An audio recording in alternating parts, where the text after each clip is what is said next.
மற்றொரு முக்கிய செய்தி, சமூக வலைதளங்களில் அவதூறு பரப்பியதாக சென்னை மாநகர காவல் ஆணையரிடம் அளிக்கப்பட்ட 17 புகார்களில் சிபிஐ விசாரணை கோரி திமுக வழக்கு தாக்கல் செய்திருக்கிறது. இதுகுறித்த முழு விவரங்களுடன் இணைந்திருக்கிறார் எமது செய்தியாளர் சக்திவேல். வணக்கம் சக்திவேல், முழு விவரங்களை பதிவு செய்யலாம். நிச்சயமாக வணக்கம் பவித்ரா. சமூக வலைதளங்களில் அவதூறு பரப்பியதாக சென்னை மாநகர காவல் ஆணையரிடம் அளிக்கப்பட்ட 17 புகார்களில் விசாரணையை சிபிஐக்கு மாற்ற கோரி திமுக சார்பில் சென்னை உயர்நீதிமன்றத்தில் மனு தாக்கல் செய்யப்பட்டுள்ளது.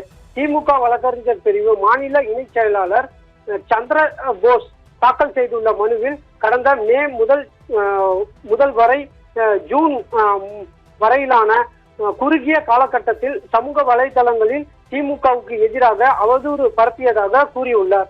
கோவையில் சிறுமி பாலியல் வன்கொடுமை செய்து கொல்லப்பட்ட வழக்கில் கைதான நபர் திமுகவை சேர்ந்தவர் அவதூறு பரப்பப்பட்டதாக தெரிவித்தார். அதுபோல முன்னாள் முதலமைச்சர்கள் கருணாநிதி, மு.க. ஸ்டாலின் மற்றும் திமுக மீது அவதூறு கருத்துக்களை பரப்புவதாகவும் குற்றச்சாட்டியுள்ளார். அது மட்டுமல்லாமல் AI மூலம் தவறாக சித்தரிக்கப்பட்ட படங்களை பரப்புவதாகவும் பிரபல செய்தி தொலைக்காட்சியின் வெப் கார்டுகளின் போல போலியாக கார்டுகள் உருவாக்கப்பட்டு திமுக மீது அவதூறு பரப்புவதாகவும் தெரிவித்துள்ளார்.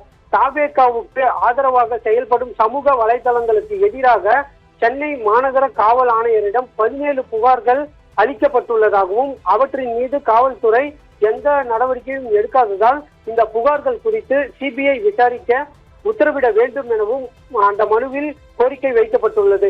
இந்த மனு விரைவில் விசாரணைக்கு வரும் என எதிர்பார்க்கப்படுகிறது. பவித்ரா,